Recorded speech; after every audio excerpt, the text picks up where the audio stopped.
एक फैमिली को एक टैक्सी की ज़रूरत थी जो किराए पर उसे लेके जाना था फैमिली को टूर के लिए। जब वो टैक्सी ड्राइवर आता है तो इस परिवार को लेकर जहाँ भी जाना था वहाँ लेकर चला जाता है। पूरी शिद्दत, पूरी ईमानदारी के साथ वो अपने काम को अंजाम देता है और इस फैमिली को ये ड्राइवर की बातें बहुत ज़्यादा पसंद आती हैं। ड्राइवर को जब हिसाब किताब करा जाता है तो उसके बाद उससे कहा जाता है कि अगर भविष्य में कभी ज़रूरत पड़ेगी तो क्या तुम अवेलेबल हो जाओगे? वो ड्राइवर कहता है कि साहब अगर आप बुलाओगे तो मैं बिल्कुल आ जाऊँगा। इस तरह की बात होती है जब उस घर में फिर से ज़रूरत पड़ती है ड्राइवर की और गाड़ी की, तो वही गाड़ी और वही ड्राइवर आ जाता है। अब ये ऐसा सिलसिला शुरू होता है कि वो ड्राइवर कई बार आता है इस घर में, तो उनका वो फैमिली जैसा ड्राइवर बन जाता है। कहीं जाना होता था तो उसे ही बुलाया करते थे। ऐसे ही वक्त आगे बढ़ रहा था और इस घर के अंदर एक लड़की होती है जो कि उत्तर प्रदेश पुलिस में जिसकी पोस्टिंग हो जाती है। उस लड़की का और उस ड्राइवर की आंखें कब चार हो जाती हैं, कब उन्हें एक दूसरे को प्यार हो जाता है, ये पता ही नहीं चलता। एक दिन उस ड्राइवर ने अपनी ज़िंदगी के कुछ पन्नों को खोल के रखा। उसने कहा कि मैडम, मैं शादीशुदा था लेकिन मेरी पत्नी का रोड पर एक्सीडेंट हो जाता है और साल 2015 में उसकी मौत हो जाती है। इसलिए मैं आपको अपने बारे में पहले ही बता रहा हूँ, मेरे पास एक बेटी भी है। उस बेटी की जो पालन पोषण कर रहे हैं वो मेरे माताजी और पिताजी कर रहे हैं। पुलिस वाली लड़की को ये बात बहुत पसंद आती है कि उस ड्राइवर ने पूरी ईमानदारी के साथ ये बात कही। उस लड़की ने अपने पिताजी से बात कही और पिताजी से बात करने के बाद कहा कि हम दोनों एक दूसरे से शादी करना चाहते हैं। यानी कि ये लव मैरिज जो थी, लव मैरिज और अरेंज में बदल जाती है। उन दोनों की धूमधाम से शादी हो जाती है। साल 2021 में जिंदगी पटरी पर आ चुकी थी। अब वो लड़का जो ड्राइवर होता है वो भी तरक्की करना शुरू कर देता है। एक के बाद एक उसके पास भी कई गाड़ियां हो जाती हैं। इनके वो ट्रांसपोर्ट का काम करने लगता है। इधर जो लड़की है वो उत्तर प्रदेश पुलिस में उसकी पोस्टिंग थी ही। उनको एक बेटा भी पैदा हो जाता है और वक्त का पहिया जब आगे बढ़ जाता है, ना जाने कब उस महिला सिपाही का किसी से नज़दीकियां बढ़ जाती हैं, दोस्ती हो जाती है और ये बात उस लड़के को यानी कि ड्राइवर को पता चल जाती है। ड्राइवर को पता चलती है। ड्राइवर ने इस बात पर ऐतराज़ किया और ऐतराज़ जब वो कर रहा था तभी महिला सिपाही उसको डांट देती है, डपट देती है, कहती है कि ज़्यादा दिमाग मत लगाना, जैसा चल रहा है बिल्कुल ऐसे ही चलते रहने देना।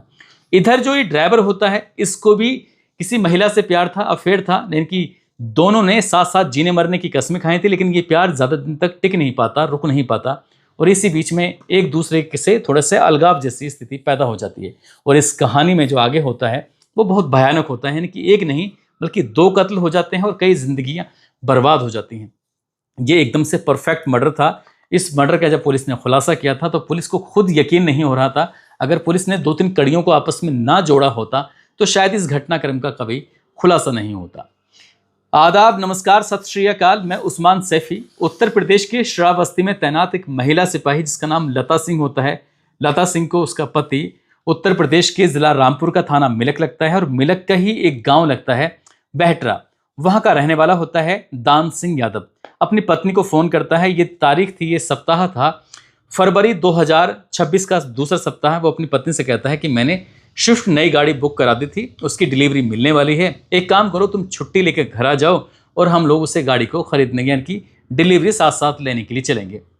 जब इस तरह की बात आती है तो महिला सिपाही कहती है कि उत्तर प्रदेश पुलिस में वैसे भी छुट्टियों का बड़ा टोटा रहता है।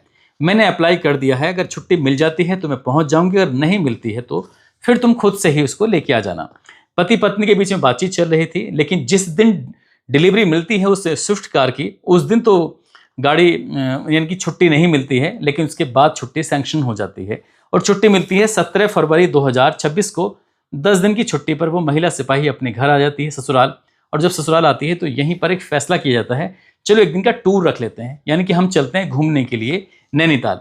अब ये उत्तराखंड के नैनीताल में चले जाते हैं, एक दिन का टूर रखते हैं। सुबह सुबह उठते हैं। 25 फरवरी 2026 की सुबह सुबह का वक्त था। गाड़ी में जो ड्राइविंग कर रहा है वो दान सिंह होता है, पत्नी है उसकी लता, साथ ही उसका जो बेटा है लगभग 2.5 साल के आसपास का लड्डू, वो भी गाड़ी में बैठा हुआ है। लेकिन आने जाने में कोई दिक्कत ना हो, परेशानी ना हो, इसलिए वो अपने ममेरे भाई जिसका नाम होता है रवि कुमार, उसको भी साथ ले लेता है। वो भी मिलक थाना क्षेत्र का गाँव जगपुरा लगता है, वहाँ का रहने वाला होता है। ये जाते हैं, पूरे दिन घूमते हैं। पूरे दिन घूमने के बाद जब वापस लौट कर आते हैं, रात के लगभग 10:30 बजे के आसपास का वक्त हो रहा था। रामपुर में ही थाना लगता है गंज, और गंज थाना क्षेत्र में एक गांव लगता है काशीपुर। काशीपुर गांव के आसपास की ये बात है। अचानक ही एक डंपर से अनियंत्रित डंपर ने इस कार में टक्कर मार देता है और जैसी कार में टक्कर लगती है तो जो फ्यूल टैंक होता है वो फट जाता है और उसके फटने की वजह से एक धमाका होता है और गाड़ी में बहुत तेजी के साथ आग लग जाती है। गाड़ी में जैसे ही आग लगती है, ये ड्राइवर तो बाहर निकल आता है, लेकिन उसका जो भाई है वो फंस जाता है, उसकी पत्नी वो फंस जाती है, और जो बेटा है वो भी फंस जाता है। वो खूब जोर जोर से चीखता है, चिल्लाता है। कम से कम 100-150 लोग यहाँ मौके पर इकट्ठा हो जाते हैं, और जब लोग इकट्ठा होते हैं तो इस बीच में दरवाज़ा खुलता है, तो भाई भी निकल आता है और जो पत्नी होती है वो भी निकल आती है। लेकिन इस भीड़ भाड़ में ये पता चलता है कि उसे थोड़ा देर से कि जो उसका 2.5 साल का बेटा है वो गाड़ी के अंदर ही फंसा रह गया, और गाड़ी में जो आग लगी थी उस आग ने अब विकराल रूप धारण कर लिया। इतना विकराल रूप धारण कर लिया कि पास में ही एक पेट्रोल पंप होता है, वहां पर काम करने वाले कर्मचारी होते हैं, वो आग बुझाने के जो अपने उपकरण थे वो भी लेके आते हैं। दमकल कर्मी यानी कि फायर ब्रिगेड की टीम भी आ जाती है और आग बुझाने की तमाम कोशिशें करती है, लेकिन आग नहीं बुझती। यानी कि जब तक गाड़ी पूरी तरह से जल नहीं जाती तब तक वो आग बुझती नहीं है। उस गाड़ी के अंदर 2.5 साल का बालक था, वो बुरी तरह से फंस जाता है और फंसने की वजह से उसकी वहां पर मौके पर ही मौत हो जाती है। दान सिंह तो कूद चुका था, जो उसका भाई वो भी कूद चुका था, जो उसकी पत्नी है वो भी गाड़ी से बाहर आ चुकी थी। आखिरकार यहाँ किसी ने पुलिस को भी फ़ोन कर दिया, पुलिस को भी फ़ोन करने के साथ साथ यहाँ एम्बुलेंस को भी फ़ोन कर दिया जाता है, एम्बुलेंस में जाती है। तभी जो दान सिंह होता है वो अपनी पत्नी और अपने भाई को लेकर गाड़ी में बिठाता है और यहाँ से सीधा हॉस्पिटल पहुँचता है। हॉस्पिटल वाले जो भाई होता है उसका तो लोकल में ही इलाज शुरू कर देते हैं, लेकिन जो पत्नी होती है उसकी हालत बहुत ज़्यादा गंभीर थी, इसलिए उसको बरेली रेफर कर दिया जाता है। जो बरेली जब लेके जा रहे थे तो उसकी पत्नी की मौके पर ही मौत हो जाती है। इनके रास्ते में उसकी पत्नी दम तोड़ देती है, और जैसी पत्नी ने दम तोड़ा उसके बाद फिर परिवार में रो रो कर बुरा हाल हो जाता है। बार बार जब रोता हुआ जो उसका पति होता है वो यही कह रहा था कि काश मैं अपने बेटे को बाहर निकाल पाता, लेकिन उससे निकालने का मौका ही नहीं मिला। वो समझ ही नहीं पाया कि बेटा भी अंदर है कि नहीं है, क्योंकि वो इतना ज़्यादा होच पोच हो चुका था। उसके बाद महिला सिपाही के शव का और उसके जो बेटा था उसके शव का अंतिम संस्कार कर दिया जाता है। अंतिम संस्कार करने के बाद पुलिस ने पोस्टमार्टम भी कराया था। पोस्टमार्टम की रिपोर्ट आती है, रिपोर्ट से पता चलता है कि जो 2.5 साल का बालक है जिसका नाम लड्डू होता है, लड्डू की मौत तो हुई थी जलने की वजह से, लेकिन जो पत्नी की मौत हुई थी उसके सर में गंभीर चोट लगी हुई थी, उसकी वजह से उसकी मौत हुई थी। अब पुलिस ने जब इस मामले में उच्च अधिकारियों के साथ बैठकर आपस में बातचीत करना शुरू किया है, तभी पुलिस के लिए 2-3 चीजें थी जो परेशान कर रही थी। और परेशान करने वाली बात ये थी कि जो महिला सिपाही के चोट लगी थी वो सर के इस बीच वाले हिस्से में चोट लगी थी, और डॉक्टर ने जो पोस्टमार्टम की रिपोर्ट दी थी, तो पोस्टमार्टम की रिपोर्ट देने के बाद इन्होंने कहा कि अगर एक्सीडेंट हुआ है, टक्कर लगी है, टक्कर लगने पर या तो चेहरे पर चोट लगनी चाहिए थी या फिर चोट सर के पीछे लगनी चाहिए थी, लेकिन इस तरह से ऊपर जो सर में चोट लगी है यहाँ से कुछ ना कुछ झोल नजर आता है। पुलिस वालों ने ये बात भी कही सुनी, मतलब डॉक्टरों से, और जो टीम मौके पर पहुंची थी उस टीम से जब बातचीत की जाती है तो वो कहते हैं कि साहब जब हम मौके पर पहुंचे थे तो हम ही कोशिश कर रहे थे कि एम्बुलेंस में इसे बिठाया जाए, बिठाने के बाद इसको हॉस्पिटल लेके जाएं, लेकिन वो जिद पकड़ जाता है कि मैं अपनी प्राइवेट गाड़ी से ही लेके जाऊंगा। वहीं पास में उनकी एक प्राइवेट गाड़ी भी थी, मिलने वाले की गाड़ी थी, उस गाड़ी में बिठाते हैं, लेके चले जाते हैं। पुलिस तो हॉस्पिटल पहुंच जाती है, लेकिन दान सिंह को अपनी पत्नी को ले जाने में थोड़ा सा वक्त लग जाता है, और यही जो वक्त लगता है पुलिस के लिए यहाँ पर एक शक की गुंजाइश पैदा हो जाती है। पुलिस ने बस इस मामले की गोपनीय रूप से जांच पड़ताल करना शुरू कर दिया।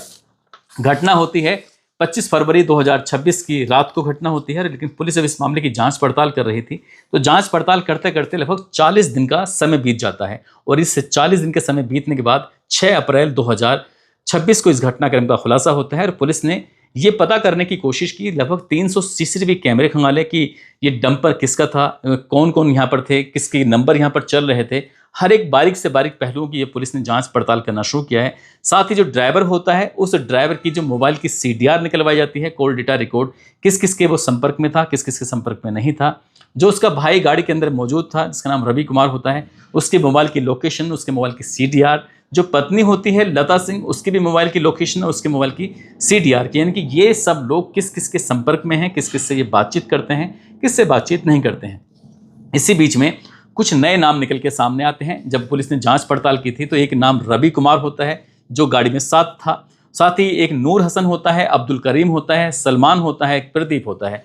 जब ये नाम निकल के सामने आते हैं तो पुलिस जब इनके बारे में पता करती है तो इनमें वो लोग थे जिनकी गाड़ी मौके पर थी, जिस गाड़ी में उसके लेके गया था। साथ ही जो डंपर था, डंपर वाले जो लड़के थे वो भी इसमें शामिल होते हैं 3-4 लोगों में। और पुलिस ने जब इन पहलुओं की जांच पड़ताल करना शुरू किया है तो ये CDR से पता चलता है कि जो दान सिंह था, इन दान सिंह की रवि, नूर हसन, अब्दुल करीम, सलमान और प्रदीप, इन लोगों से बातचीत चल रही थी जो ये मौके पर होते हैं कि डंपर वाले से भी। इसलिए पुलिस की शक और ज़्यादा बढ़ जाता है। पुलिस ने जब इस घटनाक्रम का खुलासा किया तो वाकई वो अपना आप में हैरान करने वाला था।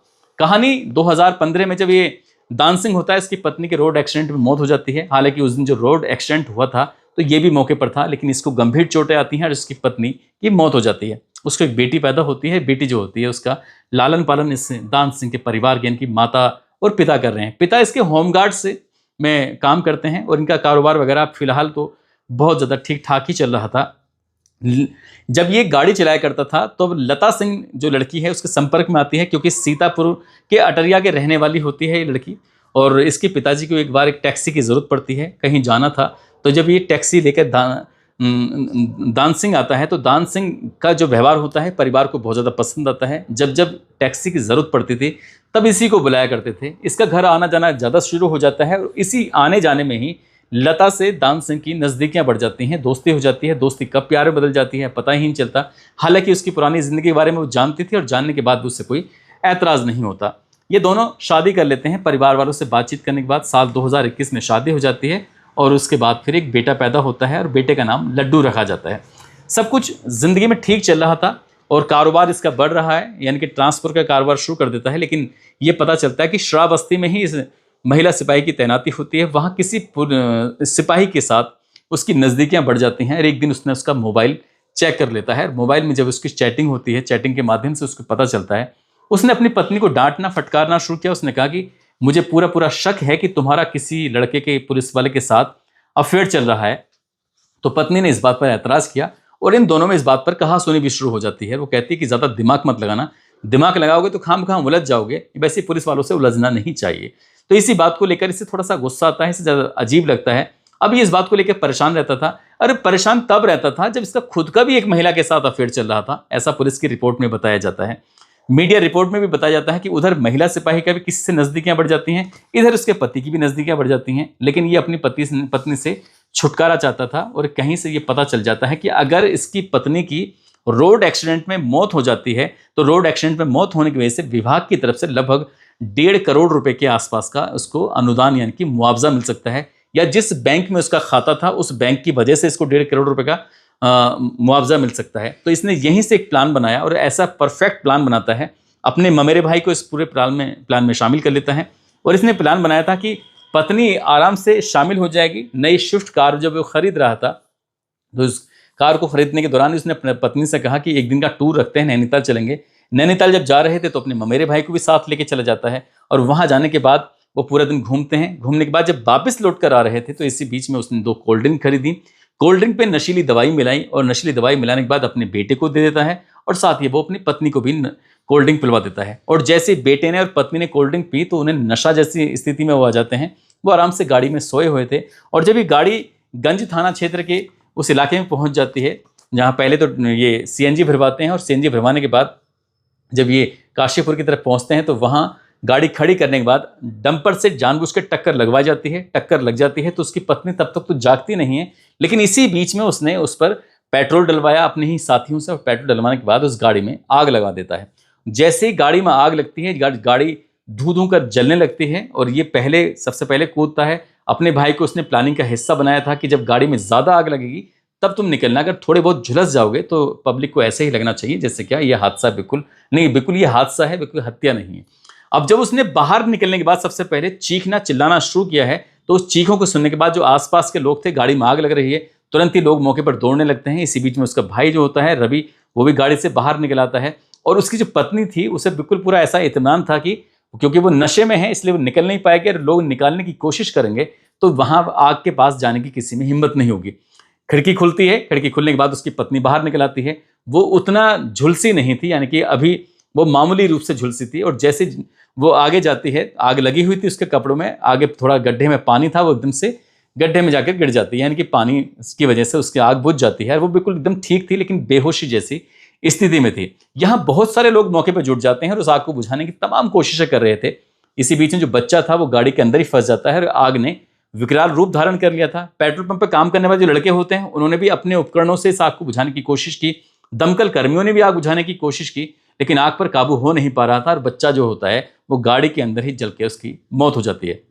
लेकिन ये महिला सिपाही जो होती है तब तक बिल्कुल ठीक थी, लेकिन इसी बीच में पुलिस भी मौके पर पहुंच जाती है और पुलिस ने जैसे ही कहा कि हम इसे लेके चलते हैं हॉस्पिटल, तो उसने कहा कि नहीं, ये प्राइवेट गाड़ी से ले जाते हैं कि वो एम्बुलेंस से तैयार नहीं था, लेकिन वो प्राइवेट गाड़ी से तैयार हो जाता है।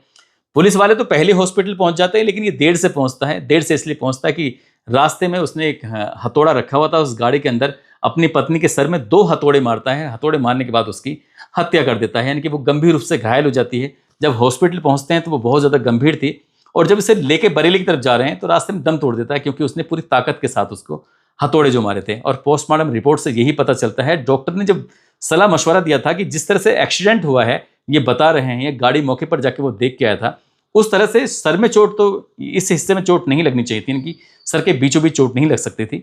लगती तो या तो फ्रंट से लगती या फिर बैक साइड से लगती। यहीं से थोड़ा सा शक बढ़ जाता है। पुलिस ने इस घटनाक्रम का खुलासा किया और इस घटना से जुड़े हुए जितने भी अपराधी होते हैं, आरोपी होते हैं, सबको गिरफ्तार करने के बाद उनको जेल भेज दिया जाता है। लेकिन जब हम इस कहानी को पढ़ रहे थे तो उस दिन तक 2 आरोपी थे, फरार थे।